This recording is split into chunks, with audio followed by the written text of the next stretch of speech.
Antes que nada, es necesario definir y recordar algunos términos, empezando por el cuerpo político, el cual es una expresión con la cual nos referimos a la sociedad, recalcando que el cuerpo es un arquetipo que puede utilizarse como modelo de cualquier sistema que se haya delimitado. Este cuerpo es una estructura compleja con varias partes y símbolos, que puede convertirse también en otras estructuras complejas. El cuerpo es un símbolo de la sociedad y siempre habrá una faceta política del cuerpo, del mismo modo que existe un cuerpo político.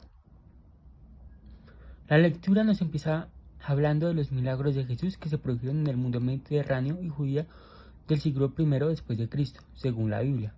Específicamente, la lectura nos habla del pasaje de la Biblia en el cual se nos manifiesta el encuentro de Jesús con un leproso, donde Jesús cura a este hombre y de igual manera le ordena que vaya donde el sacerdote y le muestre este milagro.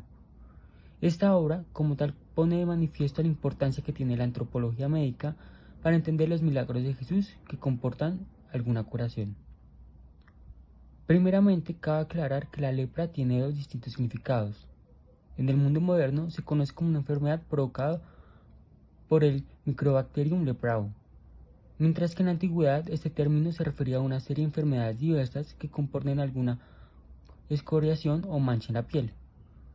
Luego de eso, también es de importancia situarse en el cuerpo en su faceta política, donde el leproso representa una amenaza ambulante de infección o incluso de epidemia, por lo cual, en un nivel microscópico, supone una amenaza para la identidad, para la integridad y seguridad de la sociedad en general, por lo cual el leproso es excluido de la sociedad y así ante los ojos de los demás es como si estuviera muerto, donde no es una acepción clínica o médica, sino de categorías sociales y simbólicas. Antes de seguir con el análisis del leproso, el autor analiza las definiciones de mal y afección para entender de qué manera se está tratando al leproso en esta historia. Para empezar, el autor toma de referencia a Leon Heschenberg, el cual nos da como definición de mal como experiencia de sentido negativo que produce en el estado general de la persona y en sus funciones sociales, mientras que la afección la define como una anormalidad en la estructura y las funciones de los órganos y sistemas fisiológicos. Por otra parte, nos comparte de igual manera la definición presentada por Arthur Kleinman, en la cual nos expone que la afección hace referencia a una disfunción en los procesos biológicos o psicológicos, mientras que el mal hace referencia a la experiencia psicosocial o al significado que tiene la sensación de padecer una afección, por lo que el mal vendría siendo la adecuación de la afección al comportamiento y a la experiencia del individuo. Teniendo en cuenta estas dos perspectivas dadas por el autor, el leproso de la historia de Jesús padecería una afección por su enfermedad y un mal, ya que ante los ojos de la sociedad es un ser impuro con rechazo que debe permanecer en aislamiento. Mientras la afección permanezca, el mal también, por lo que si la afección desaparece, lo más probable es que el mal también. Por lo que en la historia se plantea qué fue lo que hizo Jesús, ¿curó la afección o fue el mal? En donde el autor opina que en realidad Jesús no podía curar ninguna afección, sino lo que haría era remediar el mal de aquel hombre, al negarse a aceptar la impureza ritual y la marginación social que implicaba su afección. Pero al hablar de una faceta política, este acto de Jesús representaría una impugnación deliberada de los derechos y prerrogativas de los encargados de mantener y controlar las líneas divisoras. Por lo tanto, subvertiría el normal funcionamiento de su sociedad. Al analizar la situación original de la historia del leproso, es muy poco probable que Jesús al tocar a un leproso lograra que éste se curara, y que los sacerdotes vieran los preceptos relativos de pureza que le acaba de romper.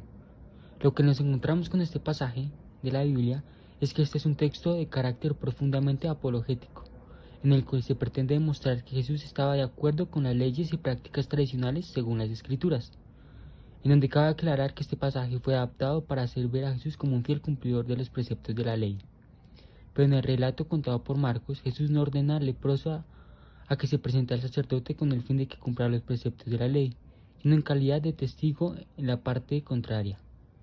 En cualquier caso, en cualquiera de las historias contadas, ninguno puede eliminar el hecho de que Jesús realice una curación y se niega a admitir la sanción acogiendo al leproso en la comunidad de los marginados, o mejor dicho, en el reino de Dios. Asimismo, cabe aclarar que Lucas menciona un acercamiento de Jesús con 10 leprosos, en el cual se demuestra cómo debió de ser el comportamiento de un leproso manteniendo su distancia, y cómo debió comportarse Jesús donde en ningún momento menciona que los toca, y su curación no se da en el momento exacto que los toca, sino cuando los leprosos van de camino hacia donde el sacerdote. Ya que como la historia original nos cuenta, es casi imposible que Jesús haya tocado a un leproso al principio, ya que no cumpliría con la tradición ni con la legalidad sancionada por las autoridades. El autor empieza argumentando que no cree en la existencia de espíritus sobrenaturales capaces de invadir nuestro cuerpo desde el exterior, para bien o para mal. Estos capaces de adueñarse nuestra personalidad, incluso de forma violenta. Sin embargo, nos cuenta que en el mundo casi el 75% de la población mundial sí lo hace. Abre el debate con la frase, no creo en los demonios. Y pensar que con eso está todo explicado es como no coincidir en un diagnóstico, no es lo mismo que negar un síntoma.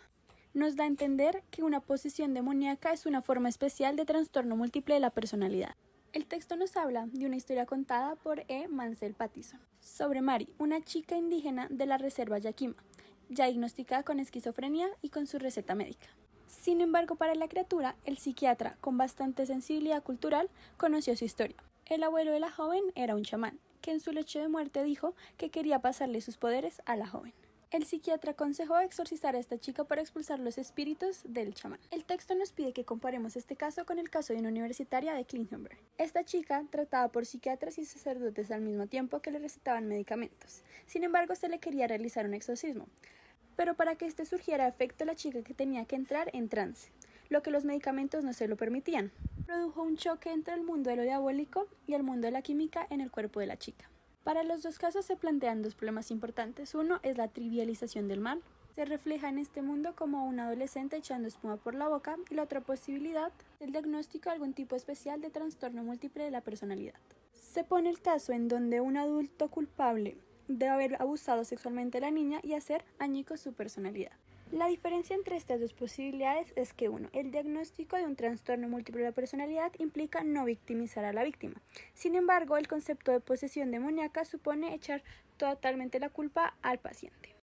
El trance, o como se hace referencia en el libro EAC, puede ser cualquier modificación crítica, ya sea de incremento o decremento, que se produzca en la estimulación de los sentidos, en la concentración interna de la mente o en la composición química de las actividades neurobiológicas. El trance, como debe ser, es un fenómeno universal de la persona, un don más de la evolución neurológica y una posibilidad. Y lo más importante, una condición a un punto de vista psicocultural.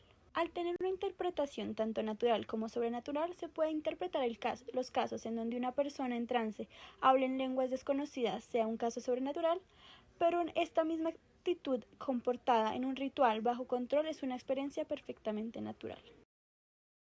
Ya admitido que el estado de trance puede ser algo positivo como algo negativo y que hay culturas que lo interpretan como una posesión demoníaca, el autor quiere abrir la posibilidad de que la opresión colonialista esté relacionada con una enfermedad mental, que ésta podría interpretarse como una posesión demoníaca.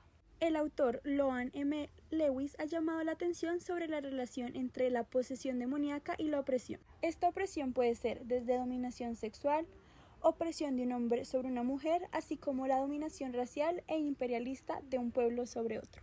Se toma como ejemplo el caso del poseso de Teresa, que aparece en Marcos 5, 1 a 17, en el contexto de la Primera Guerra de los Judíos. Con esto nos dan a demostrar que para la mentalidad del siglo I existía una relación entre la posesión demoníaca y la opresión colonialista.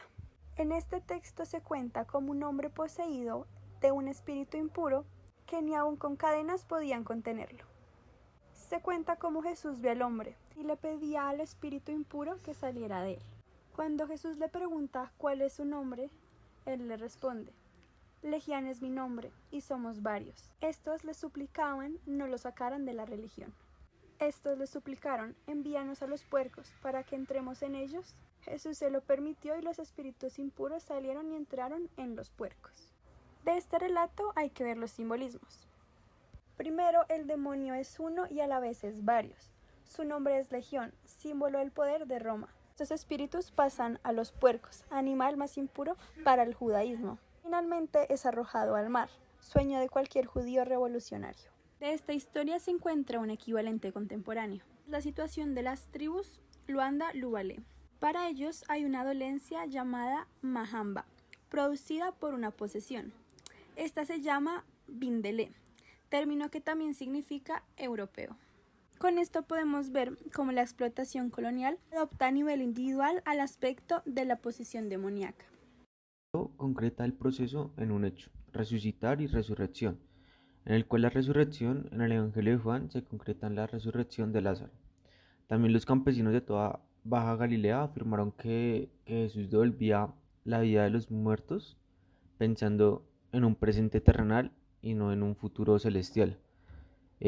Una vida después de la muerte es lo que ellos habrían pensado que era el reino de Dios, un mundo en el cual recuperar el control de sus propios cuerpos, sus esperanzas y su destino.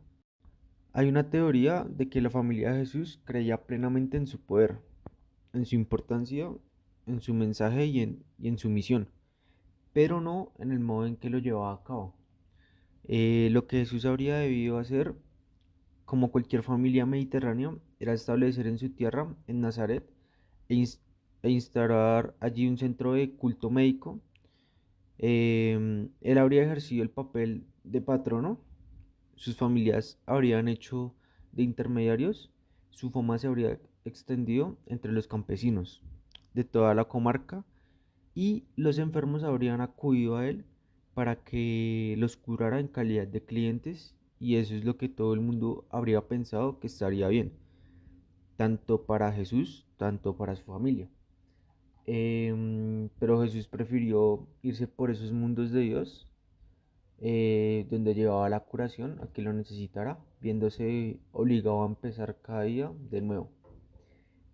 Para Jesús, el reino de Dios es una comunidad caracterizada por una igualdad radical y sin intermediarios, en la que los individuos se hablan directamente en contacto con otros y con Dios, sin necesidad de recurrir a ningún intermediario establecido a ninguna sede fija, o sea, a ninguna pirámide. En el mejor de los casos, el patrimonio y la clientela les brindaban a los individuos de las clases inferiores esperanza y oportunidades de salir adelante. En el peor de los casos, a ellos les tocaba corroborar manteniendo las jerarquías, sustentar la opresión y dar una estabilidad a la prepotencia. La sociedad patronal, como lo decía Tomás, esta sociedad estaba basada en el patrimonio y no en la estratificación de clases. Las clases eran la alta, la media y la baja, donde habían pirámides de influencia. La cabeza se hallaría a una familia principal o a una gran pirámide encabezada por un autócrata. El cliente de una persona el cliente de una persona que detenta el poder se convierte en una persona poderosa. De esta forma, él atraerá hacia las otras personas, los cuales serán los clientes de él, siendo a él mismo un agente intermediario. Así es como surgen las diversas pirámides de poder ser formadas por el patrono de ellos.